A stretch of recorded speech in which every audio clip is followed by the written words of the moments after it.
Hi, today in this video I am going to show you how to use credits in Star Wars Battlefront 2. So without wasting any time, let's get started. First of all, open Star Wars Battlefront 2. Now tap on Collection tab in menu.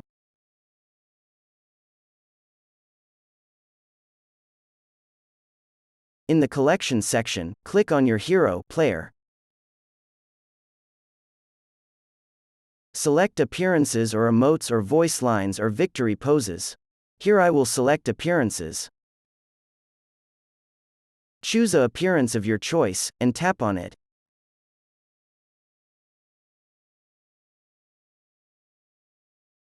Tap on the Confirm button to use your credits. The credits will be spent to buy appearance item.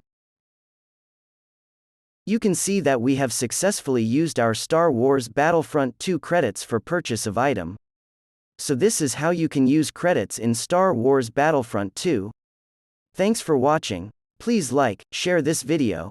Also hit the subscribe button to get regular updates on Star Wars Battlefront 2.